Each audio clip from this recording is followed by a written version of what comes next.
नमस्कार, news bioscope देख रहे हैं आप। मैं हूं मनीष कुमार वर्मा। तो आपको बता दें, इस वक्त की बड़ी खबर आपको बता दें कि आलमगीर आलम ने मंत्री पद से इस्तीफा दे दिया। ईडी की गिरफ्त में है आलमगीर आलम। राजभवन उनका इस्तीफा पहुंच चुका है। 6 दिनों की ईडी रिमांड पर है आलमगीर आलम और ईडी जो है आलमगीर आलम से पूछताछ कर रही है। तो बड़ी खबर आपको बता रहे हैं, आलमगीर आलम ने मंत्री पद से इस्तीफा दे दिया है। ईडी की गिरफ्त में आलमगीर आलम। बीजेपी लगातार इस्तीफे की मांग भी कर रही थी जब से उनकी गिरफ्तारी हुई थी। तो अब आलमगीर आलम ने मंत्री पद से इस्तीफा दे दिया है।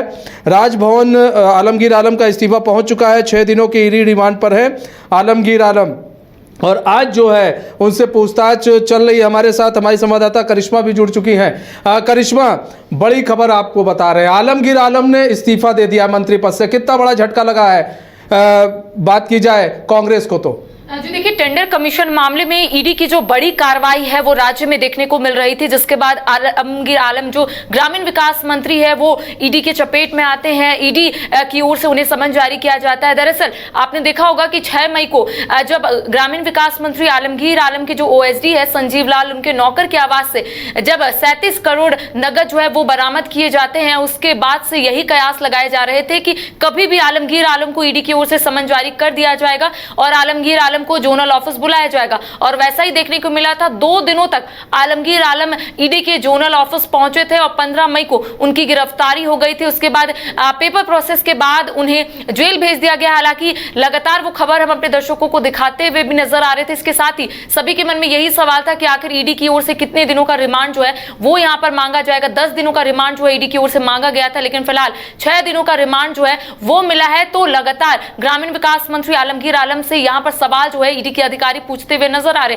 लेकिन आज ग्रामीण विकास मंत्री आलमगीर आलम ने इस्तीफा दे दिया है और राजभवन जो है उनका पत्र पहुंच चुका है इस्तीफे वाला। तो कह सकते हैं कांग्रेस को एक बड़ा झटका जो है वो यहां पर मिला है, क्योंकि लोकसभा चुनाव का जो पहला चरण है वो झारखंड में देखने को मिला। उसके बाद से यही माना जा रहा था कि कांग्रेस जो है पुरजोर तरीके से कहीं ना कहीं लोकसभा चुनाव को लेकर तैयारियों में जुट चुकी थी। लेकिन अब देखिए, ग्रामीण विकास मंत्री आलमगीर आलम ने अपने पद से इस्तीफा दे दिया है। तो माना जा रहा है कि कांग्रेस को एक बड़ा लॉस जो है वो देखने को मिला है। हालांकि ये भी सूत्रों के हवाले से जानकारी मिल रही है मनीष कि कांग्रेस के आला कमान के दबाव के बाद ग्रामीण विकास मंत्री आलमगीर आलम ने अपने पद से इस्तीफा दिया है, क्योंकि भ्रष्टाचार के खिलाफ चाहे हम बीजेपी की बात करेंगे या फिर कांग्रेस अपनी बातों को रखते हुए नजर आती थी। हाल ही के दिनों में जब जयराम रमेश पहुंचे थे तब उनका कहना था कि भ्रष्टाचार कांग्रेस नहीं कर रही है, बल्कि यहां पर केंद्रीय जांच एजेंसियों का दुरुपयोग किया जा रहा है। और ऐसे में देखिए, आज जब इस्तीफा दे दिए ग्रामीण विकास मंत्री आलमगीर आलम, तब कांग्रेस का क्या कुछ रिएक्शन निकल कर आता है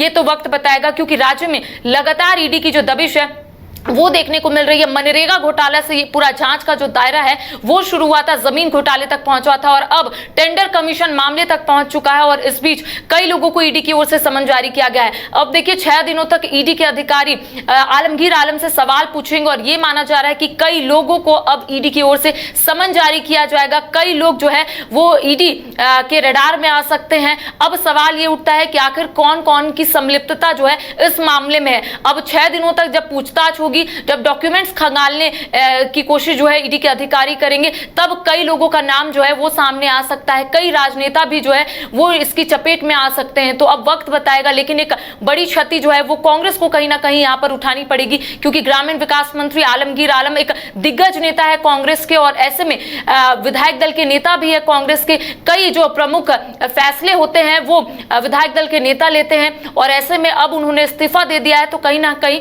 कांग्रेस को एक बड़ा लॉस जो है वो अब उठाना पड़ेगा। अब कांग्रेस इसको किस रूप से लेती है, लेकिन सूत्रों के हवाले से यही जानकारी है कि कांग्रेस के आला कमान ने दबाव दिया था, क्योंकि बीजेपी लगातार इस्तीफे की मांग कर रही थी और ऐसे में अब आलमगीर आलम ने इस्तीफा दे दिया है। तो कह सकते हैं कि अब कांग्रेस जो है अब अपनी बात जो है वो जनता के साथ साथ मीडिया के समक्ष रखने की कोशिश करेगी कि किस तरीके से कांग्रेस जो है भ्रष्टाचार को हटाना चाहती है, किस तरीके से जो भ्रष्टाचार से लिप्त है या फिर जो ईडी के चपेट में आते हैं उसे किस तरीके से कांग्रेस जो है दरकिनार करती है। इस तरीके का जो रिएक्शन है वो कहीं ना कहीं कांग्रेस की ओर से देखने को मिलेगा। जी अच्छा, रुक कर लेते हैं नीरज का। ईडी ऑफिस के बाहर ही से नीरज खड़े हुए हैं। नीरज, देखिए यहाँ पर एक बड़ी खबर जो सामने आई कि आलमगीर आलम ने इस्तीफा दे दिया। अब ऐसे में इस्तीफा दे दिया है, अब जो विपक्षी पार्टी है वो कहेगी भाई इस्तीफा देने का मतलब तो यही हुआ कि आप भी इस चीज में संलिप्त थे।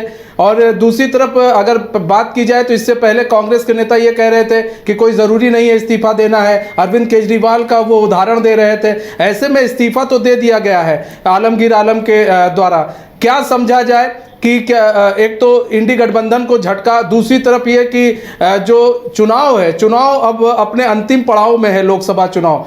ऐसे में किस तरह से अब इसको देखा जाए और अब विपक्षी पार्टी जो है अब इसको लेकर आगे जाएगी कि देखिए भ्रष्टाचार में ये भी लिप्त थे, इसीलिए इन्होंने इस्तीफा दे दिया। बिल्कुल मनीष, कह सकते हैं क्योंकि एक बड़ा मुद्दा बना है। जैसे ही 6 मई को ये बात निकलकर सामने आई है कि आलमगीर आलम के निजी सचिव के नौकर के यहाँ पे लगभग उस समय जो बातें चल रही थी, ये कहा जा रहा था कि 35 से 40 करोड़ का जो राशि है वो बरामद हुआ है। हालांकि जो ऑफिशियल आंकड़ा है उसके बाद ये पता चला कि 32 करोड़ 20 लाख रुपए जहांगीर आलम के जो किराए का फ्लैट था वहां से मिला था। 10 लाख रुपए कैश जो था वो संजीव लाल के यहाँ से मिला था। जैसे ही ये बातें निकलकर सामने आई, उसके बाद जितने भी विपक्ष के नेता थे वो खुलकर सामने आए और कहीं ना कहीं आलमगीर आलम के साथ साथ जितने भी कांग्रेस के, अगर पार्टी की बात कर लो, जेएमएम की बात कर लो या फिर आरजेडी की बात कर लो, तमाम पार्टियों को घेरने का प्रयास उस समय दिख रहा था। और बहुत सारे बीजेपी के जो नेता थे, अगर झारखंड की बात कर लो, बिहार की बात कर लो या देश भर की बात कर लो, वो मुखरता से अपनी बातों को रखते हुए आए। कहीं ना कहीं कांग्रेस पार्टी को घेरने की एक बड़ी कोशिश भी हुई थी। अब ऐसे में मंत्री आलमगीर आलम ने इस्तीफा दे दिया है तो कहीं ना कहीं एक और बड़ा मुद्दा जो है वो मिल गया है विपक्ष को, क्योंकि प्रधानमंत्री नरेंद्र मोदी लगातार झारखंड का दौरा कर रहे हैं, क्योंकि अभी लोकसभा चुनाव भी है। 5वां चरण का चुनाव जो है 20 मई को होना है। ऐसे में विपक्ष को और एक बड़ा मुद्दा मिल गया है। कहीं ना कहीं आलमगीर आलम के इस्तीफा देने से एक और बड़ा मुद्दा जो है वो अब विपक्ष के हाथ में हो गया है, क्योंकि प्रधानमंत्री नरेंद्र मोदी जो है लगातार कहते रहे हैं कि नोटों का पहाड़ मिल रहा है जब ईडी छापेमारी कर रही है और यहाँ के जो आम जनों का पैसा है वो लूटा गया है। ये तमाम जो आरोप है प्रधानमंत्री नरेंद्र मोदी लगाते रहे हैं। और जितने भी स्टार कैंपेनर्स है बीजेपी के, वो जब यहाँ पर आते हैं तो कहीं ना कहीं प्रमुख मुद्दाओं में से एक है, एक बड़ा मुद्दा बनाने की कोशिश की गई है जो ईडी की छापेमारी में जो पैसे बरामद हुए हैं। तो कहीं ना कहीं एक और जो एंगल है उसमें जुड़ गया है, क्योंकि अब आलमगीर आलम ने इस्तीफा दे दिया है तो कहीं ना कहीं एक एंगल इस तरह से जोड़ के देखा जा सकता है, कहीं ना कहीं इनकी संलिप्तता है और यही वजह है कि उन्होंने इस्तीफा दिया है। तो ये बात जो है और मुखरता से रखने की कोशिश की जाएगी। और कल जो कोर्ट में रिमांड पिटीशन में जो बातों का जिक्र किया गया है और ये बताया गया है कि एक डेप्यूटी असिस्टेंट डायरेक्टर के माध्यम से मंत्री आलमगीर आलम को 3 करोड़ रुपए दिए गए थे बकायदा कमीशन के रूप में। जो कमीशन 1.5 जो कमीशन मिलता था वो भी ईडी ने कोर्ट में जो है इस बातों का जिक्र किया था। तो ये भी बड़ा आधार है। तो विपक्ष के पास और मुद्दे आ गए हैं और इस्तीफा देने के बाद कहीं ना कहीं विपक्ष ये कहने की कोशिश करेगा कि मंत्री आलमगीर आलम की मामले में संलिप्तता है और यही वजह है कि कांग्रेस ने उन पर दबाव बनाया और उसके बाद उनका इस्तीफा ले लिया। हालांकि देखने वाली बात होगी कि आगे क्या कुछ निकल के आता है। हालांकि अभी इस्तीफा भेजा गया है, इस्तीफा कब स्वीकार होता है ये भी देखने वाली मनीष होगी। लेकिन बात यह है कि बड़ा मुद्दा विपक्ष के पास आ गया है, क्योंकि गिरफ्तारी भी हो चुकी है। इससे पहले जो बातें चल रही थी उसमें ये कहा जा रहा था कि नोटों का पहाड़ मिला है और भी बड़ी कार्रवाई आने वाले समय में देखने को मिल सकती है। लेकिन अब गिरफ्तारी हो गई तो अब इस मामले को नए मोड़ एंगल से जो है देखने की कोशिश की जाएगी और नए तरीके से मुद्दे को उठाया जाएगा। और ये कहा जाएगा कि जिस तरह से प्रधानमंत्री नरेंद्र मोदी ये लाइन जो है लगातार कहते रहे हैं कि ना खाएंगे ना खाने देंगे और भ्रष्टाचार को पूरी तरह से समाप्त करेंगे, तो ये लाइन को कहीं ना कहीं जो है वो फिर से दोहराएंगे और कहीं ना कहीं पूर्व सीएम हेमंत सोरेन और मंत्री आलमगीर आलम का एग्जाम्पल जो है वो सेट मतलब दिखाने की कोशिश की जाएगी, किस तरह से उनके कार्यकाल में कार्रवाई चल रही है और भी किस तरह से कार्रवाई कर रही है। तो एक बड़ा मुद्दा एक बार फिर से मिल गया है मनीष। ठीक है करिश्मा, हम आपका रुक करते हैं। करिश्मा देखिए यहाँ पर अभी आपने भी कहा इस चीज़ को कि भाई एक दबाव जो है वो डाला गया उनके ऊपर आला कमान के द्वारा, कांग्रेस आला कमान ने दबाव डाला कि आप इस्तीफा दे दीजिए। यानी कि एक जो कहा जाए कि एक उनको भी लग रहा था कि नहीं, ये अगर इसमें संलिप्त है तो इस्तीफा दे देना चाहिए, वरना फिर चुनाव के समय जिस तरह से नोटों के ढेर का मामला हेमंत विश्व शर्मा वो उन्होंने उठाया, पीएम आ रहे हैं वो उठा रहे हैं, जो भी केंद्रीय मंत्री आ रहा है वो उठा रहा है कि भाई यहाँ पर देखिए नोटों का पहाड़ मिल रहा है, नोटों का पहाड़ मिल रहा है। एक बड़ा जो है मुद्दा बनाने की इसको कोशिश की गई है विपक्ष के द्वारा। तो ये भी एक डर था इन लोगों को कि कहीं ऐसा ना हो झारखंड की जो 14 सीटें हैं जो जीत रहे हैं वो भी हाथ से निकल जाए। जो देखिए प्रधानमंत्री के साथ अलग अलग राज्यों के मुख्यमंत्री जो है स्टार प्रचारक के रूप में झारखंड जरूर पहुंच रहे हैं, और आप जितने भी जनसभा को देखे होंगे, जितने भी मुख्यमंत्री जनसभा को संबोधित करते हैं वो सिर्फ यही बोलते हैं कि इस राज्य में कांग्रेस और झारखंड मुक्ति मोर्चा रेस लगा रही है सिर्फ भ्रष्टाचार को लेकर। ये झारखंड में लोगों का जो पैसा है वो लूटा जा रहा है और ये लोग सिर्फ अपना फायदा देख रहे हैं। तो आपने देखा होगा कि कई राज्यों के मुख्यमंत्री जो है वो ये बोलते हुए नजर आ रहे। इसके साथ ही जब प्रधानमंत्री नरेंद्र मोदी झारखंड पहुंचे थे, झारखंड दौरे पर थे, तब उन्होंने स्पष्ट रूप से कहा था कि इस राज्य में सिर्फ भ्रष्टाचार हो रहा है, कैसे लोगों को लूटना है, कैसे आम जनता को लूटना है, ये कांग्रेस और झामुमो भली भांति जानती है। तो कह सकते हैं कि भ्रष्टाचार का मुद्दा जो है वो राज्य में काफी प्रमुखता से भारतीय जनता पार्टी उठाती हुई नजर आ रही है। और लोकसभा चुनाव में बीजेपी की ओर से सिर्फ यही कहा गया है कि भ्रष्टाचार के खिलाफ भारतीय जनता पार्टी इस बार की चुनाव लड़ रही है। तो कांग्रेस नहीं चाहेगी कि भ्रष्टाचार के खिलाफ उनके कोई भी नेता जो है वो रडार में आए और उनके कोई नेता को लेकर कोई सवाल उठाए। और यही वजह है कि कांग्रेस का आला कमान की ओर से आलमगीर आलम को दबाव मिला। सूत्रों के हवाले से ये जानकारी बता रहे हैं। फिर आलमगीर आलम ने यहां पर इस्तीफा दिया है। अब सवाल ये उठता है कि कांग्रेस अब इसको लेकर क्या कुछ कहेगी,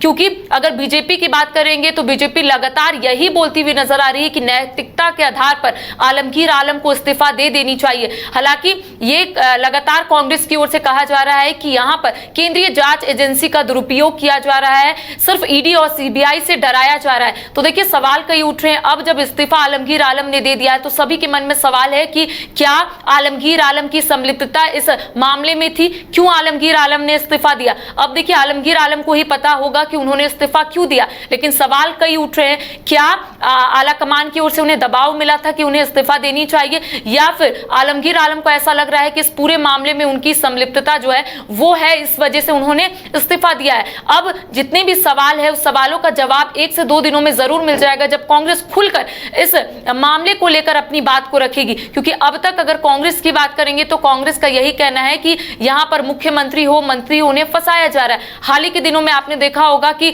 जमीन घोटाले मामले में झारखंड के पूर्व मुख्यमंत्री हेमंत सोरेन पर ईडी का जो शिकंजा है वो देखने को मिल रहा था, और इस बीच कई बार ईडी की ओर से उन्हें समन जारी किया गया था। और अब फिलहाल पूर्व मुख्यमंत्री हेमंत सोरेन जेल के सलाखों के पीछे, अब आलमगीर आलम को भी गिरफ्तार कर लिया गया है। 6 दिनों तक ईडी के रिमांड पर है। अब किस तरीके से सवाल पूछे जाएंगे, क्योंकि ये माना जा रहा है कि ईडी जब किसी को समन जारी करती है तो एक लिस्ट तैयार किया जाता है कि आखिर किस तरीके से सवाल पूछना है। मैंने आपको पहले ही कहा था कि जो 6 मई को ओएसडी के नौकर के आवास से जब पैसे मिले थे उसके बाद दोनों को ही गिरफ्तार कर लिया गया था और झारखंड मंत्रालय लेकर गए थे ओएसडी संजीव लाल को, और वहां पर भी यही माना जा रहा था कि जो मिसिंग डॉक्यूमेंट्स है उसे ईडी खोजने की कोशिश कर रही थी। और यही वजह है कि झारखंड मंत्रालय के ग्रामीण विकास विभाग पहुंचती है ईडी की टीम संजीव लाल को लेकर, और वहां पर 2 लाख नगद जो है वो ईडी के हाथों लगता है। और ईडी लगातार ये कोशिश कर रही है कि जितने भी डॉक्यूमेंट्स अब तक ईडी के हाथों नहीं लगी है, ईडी चाहती है कि वो डॉक्यूमेंट्स हाथ लगे ताकि आगे की कार्रवाई जो है ईडी बढ़ाए, क्योंकि लगातार ईडी जो है जांच का दायरा बढ़ा रही है और इस बीच कई लोग जो है ईडी के रडार में आ रहे हैं। अब आज आलमगीर आलम ने इस्तीफा दिया है तो यह माना जा रहा है कि अब आलमगीर आलम से 6 दिनों तक जब सवाल पूछे जाएंगे तब आलमगीर आलम किस तरीके से सहयोग करते हैं, कितना संतोषजनक जवाब दे पाते हैं, ये देखने वाली बात होगी। और ये भी देखने वाली बात होगी मनीष की आखिर अब कौन कौन ईडी के रडार में आते हैं और किसको किसको समन जो है वो जारी किया जाता है, क्योंकि बीजेपी लगातार हमलावर है। बीजेपी का कहना है कि राज्य में सिर्फ झामुमो और कांग्रेस भ्रष्टाचार को लेकर रेस लगा रही कि कौन सबसे ज्यादा भ्रष्टाचार करता है। अब देखने वाली बात होगी कि इंडिया गठबंधन इस पूरे मामले को किस तरीके से लेती है, इस पूरे प्रकरण को किस रूप में लेती है और क्या कुछ बातें जो है वो निकलकर सामने आती है। एक चीज और भी है करिश्मा, देखिए यहाँ पर यह भी कहा जाता था आलमगीर आलम को संकट मोचन कहा जाता है कांग्रेस का, कि संकट मोचन है। आपने भी देखा जिस तरह से हेमंत सोरेन की जब गिरफ्तारी हुई उसके बाद बेचैनी काफी बढ़ गई थी कि भाई इंडी गठबंधन का आगे क्या होगा। उसके बाद सारी कमान जो है फिर आलमगीर आलम के कंधे पर आ गई थी। ऐसे में आलमगीर आलमगीर आलम अब खुद जेल में है, तो संकट मोचन खुद ही जेल में है। ऐसे में अब क्या लग रहा है, बेचैनी और बढ़ गई होगी कांग्रेस की कि अब आगे क्या होगा, अब आगे की रणनीति क्या होगी। चुनाव से पहले एक मंत्री का और एक बड़े नेता का, विधायक दल के नेता का अगर भाई अगर वो जेल में बंद हो या फिर ईडी की गिरफ्त में हो तो एक उनके लिए एक बेचैनी तो बढ़ी गई होगी। जी देखिए, अगर आलमगीर आलम की बात करेंगे मनीष, तो एक दिग्गज नेता है कांग्रेस के। 2000 में वो विधायक बने थे और उसके बाद लगातार वो विधायक जो है वो कई टर्म से है, और ऐसे में ये माना जाता है कि कांग्रेस की ओर से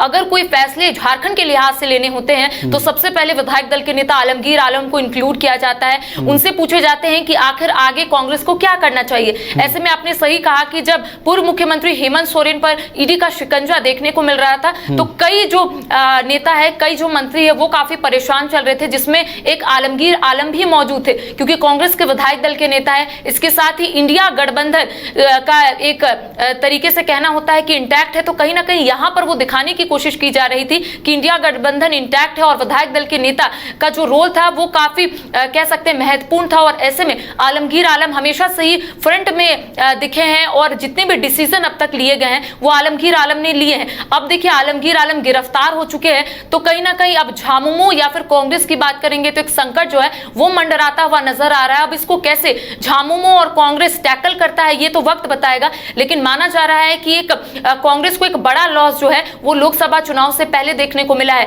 क्योंकि अब तक माना जा रहा था कि आलमगीर आलम शायद आरोपी नहीं है, यही माना जा रहा था, क्योंकि 2 दिनों तक अगर आलमगीर आलम को ईडी की ओर से बुलाया गया था, क्योंकि जब आपने देखा होगा 14 मई को जब वो ईडी के जोनल ऑफिस पहुंचे थे तब यही माना जा रहा था कि अब आलमगीर आलम को शायद नहीं बुलाया जाएगा, लेकिन खुलकर आलमगीर आलम जब सामने आते तो बोलते हैं उन्हें फिर से एक बार ईडी के माना जा रहा था 7 से 8 घंटे की पूछताछ के बाद उन्हें वापस भेज दिया जाएगा, लेकिन वो देखने को नहीं मिला। गिरफ्तारी हो गई, उसके बाद अब ईडी की ओर से जो रिमांड मांगा गया था, अब ईडी लगातार उनसे सवाल पूछेगी, तो एक बड़ा संकट जो है वो इंडिया गठबंधन या फिर जो राज्य में गठबंधन की सरकार चल रही है उसमें एक बड़ा संकट जो है वो देखने को मिल रहा है। अब कैसे इससे गठबंधन जो है वो टैकल करता है ये तो वक्त बताएगा, लेकिन अब सबसे बड़ा सवाल उठता है कि कांग्रेस इसे किस रूप में लेती है, कांग्रेस आखिर क्या बोलती है, क्योंकि कांग्रेस का कहना है कि कांग्रेस भ्रष्टाचार से 100 कदम दूर रहती है, कोई भी ऐसे नेता जो है वो भ्रष्टाचार से लिप्त नहीं है। तो ऐसे में अगर आलमगीर आलम फ्रंट में आते हैं तो कांग्रेस इसको किस रूप में लेती है